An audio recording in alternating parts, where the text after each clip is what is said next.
dufana cyane ni nk'iyihe ndirimbo y'ukunda cyane ya Kirizo wenda ku buryo uvuga ngo iyi kabisa?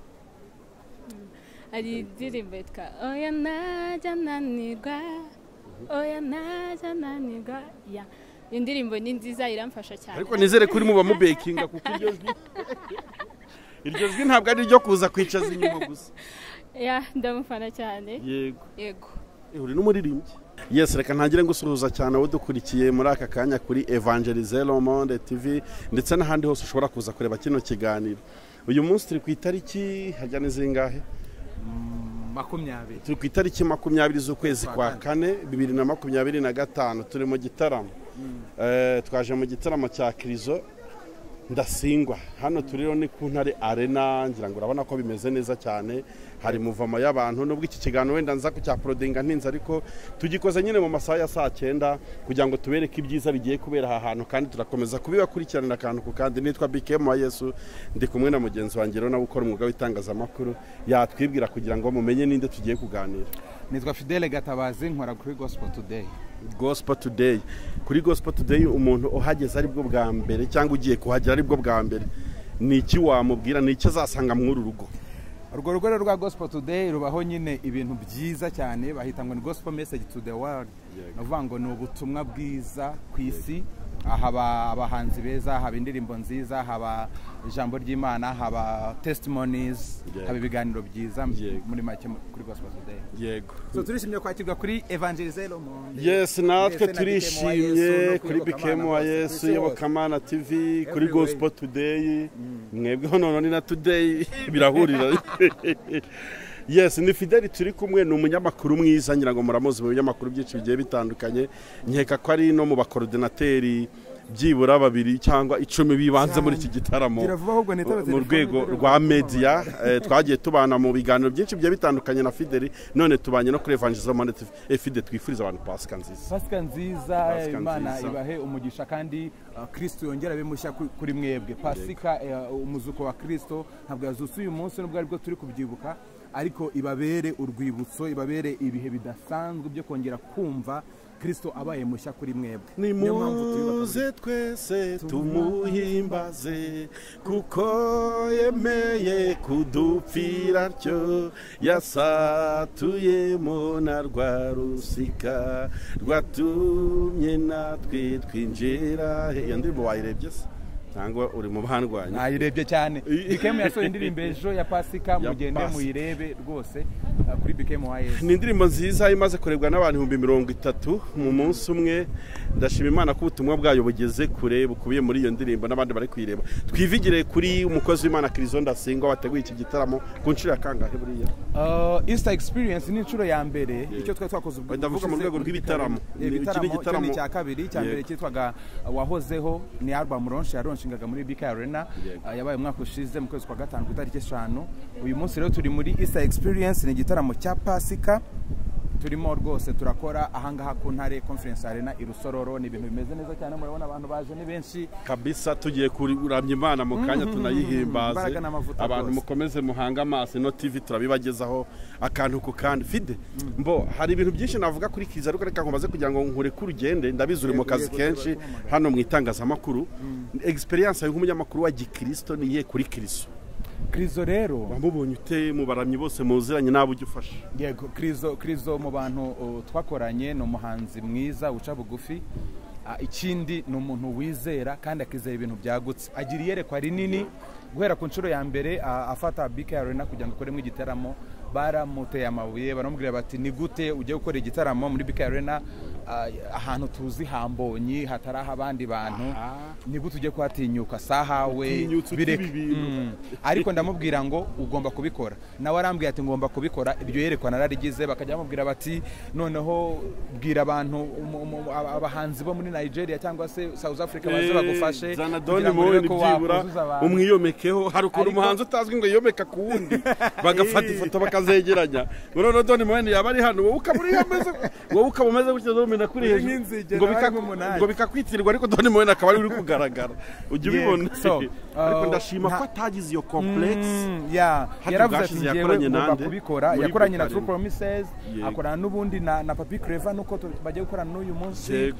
akorana na tugiye na Josh Ishimwe yego mu by'ukuri ntago yigeze ajya hanze y'u Rwanda barabo mu Rwanda Cyane. so kandi byabaye successful abantu baraje uyu munsi urabona ko abantu baje Cyane Kristo rero rwose. mukundira ko yerekwa ibintu binini agira C'est yerekwa ça. ryagutse afite vision ntabwo arota nziza nk'abana ntabwo arota nk'abana kandi Imana nayo ikamushyigikira yagize igikundiro mu gihe gitoya ku myaka ye mitoya turabishimira ahora aciye bugufi Vraiment. nicyo kintu bo muri make ngewe ubundi mvuze kuri Krizo byafata amasaha menshi ni ukuri kandi ntabwo ari uburyarya Krizo ni umukozi w'Imana umukozi w'Imana kabiri Krizo azi meaning yo kuramya no guhimbaza Imana icyo bivuze Yego.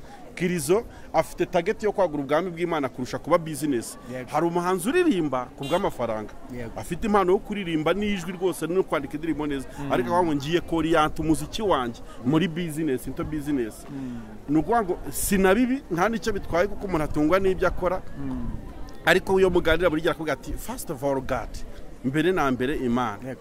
byinjize N'amasengesho ntibyinjize amafaranga Nk'ubu ngubu- nta gituma nabihagarika akantu gatoya kerekana ukuntu Krizo nk'ubu muri iyi myiteguro ya konseri yakoze amasengesho aruta repetisiyo bivuga ngo iminsi Krizo yasengeye iyi konseri ni myinshi kurusha iyo yakoreyeho repetisiyo iyo yarepeseho icyo bikwereka rero ni umunyamasengesho mwiza cyane uhora mu masengesho hari n'ayasoje ejo kandi konseri ari uyu munsi so ni umunyamasengesho mumbabe rero nitaba abantu ndagaruka mu kanya Imana iguha umugisha cyane turi kumwe turakomeza tugende tuganira yes murabibona rero cyane ko turi kuri Intare Arena ni hano rero i Rusororo niho hagiye kubera igitaramo cy'umukozi w'Imana Krizo nkuko twari tumaze nyine kubivuga Krizo ni umutumishi Krizo vraiment nge yankoze ku mutima cyane wenda nkanjye ku giti cyanjye nka BKM experience afite kuri we ibyo twaganiriye mu minota mike twamaranye inama ze nitabiriye zo gutegura iki gitaramo numvishe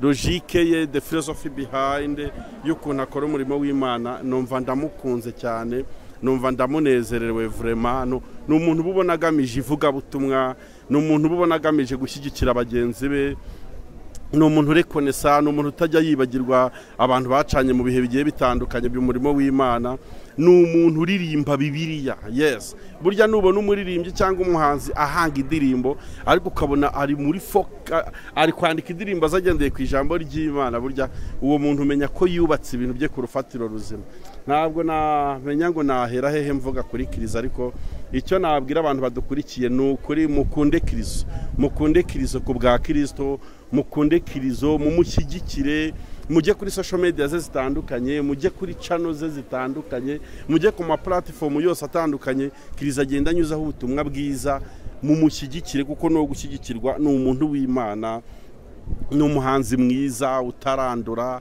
ni umuhanzi nta sinzi rwose nge yankoze ku mutima cyane ndavuga ati vraiment Krizo akwiye gushyigikirwa akwiye guterwa inkunga akwiye ikintu cyose cyiza nabonera ubushobozi nanjye nashyigikira Krizo kuko afite logique y'abaramyi turakomeza rero muri iki gitaramo cyacu nk'uko bigiye kubera hano muri Arena nyine muri Intare Arena tujye twongeraho Intare Arena kuko Arena ni ebyiri muri Kigali murabizi dufite BK Arena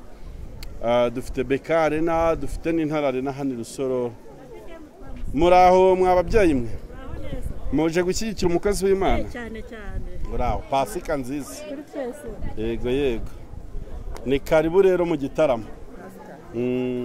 muraho yes aba ni abantu bose bari kugenda nyine baza mu gitaramo cyo kuramya ndetse no guhimbaza Imana East Experience dukomeze rero tubifurize Pasika nziza tubabwire ngo Yesu Kristo icyambere yaravutse arakura nk'uko abandi bana bakura bigeze igihe arapfa apfuye arazuka uyu munsi yo ducelebra Pasika tuba twibuka igikorwa Yesu Kristo yakoze cyo kumenera amaraso ku musaraba igorogota yarangiza agapfa ndetse akazuka haleluya ubwo Kristo yazutse nawe yazura ibyawe ubwo Kristo yazutse ubwo yapfuye akazuka natwe ntitugipfuye kuko yatsinze urugamba ubu nta mitwaro dufite twikorera yakubitswe inkoni nyinshi, yatewe amacumu mu rubavu azira ibyaha byanjye nawe. Nituririmba amaraso ya Yesu tuba turirimba ikintu gikomeye Yesu Kristo yakoze agikoresheje igihango cy'amaraso. Iyo tuvuze Pasika rero tugomba kumva kumeneka kw'amaraso. Murabizi hariya kwa Farawo ubwo yari afite yakoronizaga ubwoko bw'Imana bw'Abisiraheli, ikimenyetso cya 10 Imana yatanze ni ikimenyetso cyo kuvuga ngo hapfe buri kintu cyose, imfura, umwana w'imfura, ihene y'imfura, inka y'imfura, intama y'imfura, muri buri kintu cyose hagapfa icyambere. Murabizi rero Imana yari yavuze ngo mwebwe bwoko bwanjye kugira ngo mudapfa, dore uko bigiye kugenda, ngiye kohereza marayika agenda ashyira ikimenyetso cy'amaraso ku nkomanizo z'imiryango yanyu aho mutuye. Mwebwe marayika murimbuzi naza kurimbura imfura, mwebwe muraza kurokoka. Icyo gihe rero Kristo yashushanyaga ko azamena amaraso, namara kumena amaraso uwizeye wese ayo maraso akabona ubugingo ntaba agipfuye. Niyo mpamvu uyu munsi turirimba rero Pasika. Ni nziza Mana, ni nziza, haleluya. Yes, tugiye gutarama rero mu kanya, ndaza kugenda mbagezaho amakuru atandukanye. Turi kumwe n'itsinda rya True Promises, turi kumwe na Papi Clever ndetse na Krizo nyiri gitaramo, turi kumwe kandi yes, turi mu gitaramo nk'uko mubibona rero abantu batangiye kwinjira muri konseri. Turi kugenda duhura n'abantu batandukanye bagiye kwinjira muri iki gitaramo. Hari umustar hano ukomeye cyane duhuye, ndavuga ati ntabwo nakurekura utamaye umugisha ariko mwana rinete ziranakubera rero. Murakoze. Bitese Ni sawa pe. Gahibwira abantu badukurikiye muri aka kanya. Nitwa Sasha, Mani duhana umugisha. Yego.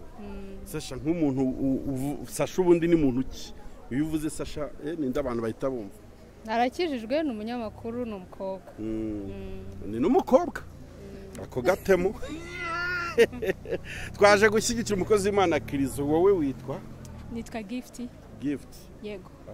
You are Gift. Yeah. Gift. Yego. Ukunda uri umukristo? Yego, ndi umukristo cyane. Krizo ninde kuri wowe? Kurikije uko aririmba ibikorwa bye bitandukanye. Krizo ni umukozi w'Imana. Dufana cyane.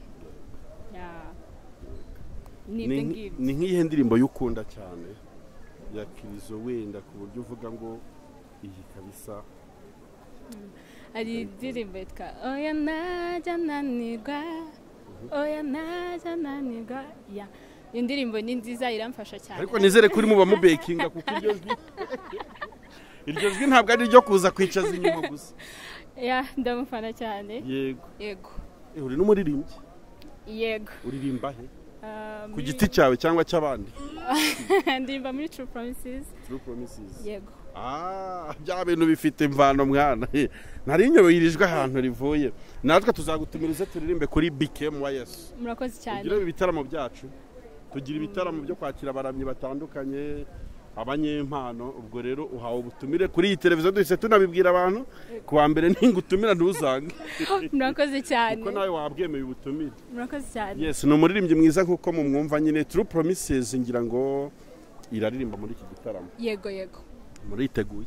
Twiteguye cyane. Muraduha no kuza Pasika? Cyane. Byiza cyane. Yego. Araba ari ibintu byiza cyane.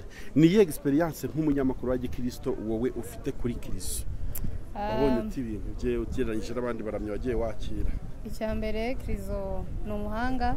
Yego. Ikindi kandi ari very committed mu gukora umurimo w'Imana. Yego. Ni umuntu utabona ko acika intege kubera ko uko umunsi ugenda ushira niko ugenda ubona ko akora, kandi ibintu bye wakora agerageza kwimenyekanisha. Nkanjye w'umunyamakuru ndabizi ko bitugezaho. Rero yarahamagawe. Yego. Niki wabwira abantu wenda dusoza ku by'iyi Pasika? Wakwifuriza abantu Pasika nziza muri he jambo riri ku mutima wawe? Ijambo rya mbere nababwira nuko Kristo ari umwami kandi yazutse kugira ngo aronke ubugingo bwawe. Uwaba ataramwakira wese amuhungire kuko ko n'umwungeri mwiza kandi ntabwo ajya areka intama. Nta kuntu wareka itangazamakuru ukaza mu bivuga butumwa se? Oya, no mu itangazamakuru ndabuvuga. Twahamagariwe kwamamaza Yesu. Wowe niki wabwira abantu kuri iyi Pasika y'uyu munsi idusigira iki nk'abakristo? Ikintu navuga nuko bakemera Kristo nk'umukiza. Yego, ibyo birahagije. yego umuntu udakijijwe rwose mushishikariye kumenya Yesu ni byiza cyane muri Yesu ni salama cyane kwa Yesu ni salama ya ndagushimiye cyane kubw'umwanya wawe umpaye Sasha nawe ndagushimiye cyane wowe uri no mu kazi mwana n'umwuga wawe yes narimo nganira n'urubyiruko bagenzi banjye batandukanye kugira ngo dukomeze nyine turebera hamwe ibyiza tugiye gusarurira muri iki gitaramo Easter Experience mu kanya biraba bimeze neza cyane True Promises turaza kubereka indirimbo zabo zitandukanye abigisha b'ijambo ry'Imana n'abandi batandukanye biraza kuba ari ibintu biryoshye cyane God bless you Sergio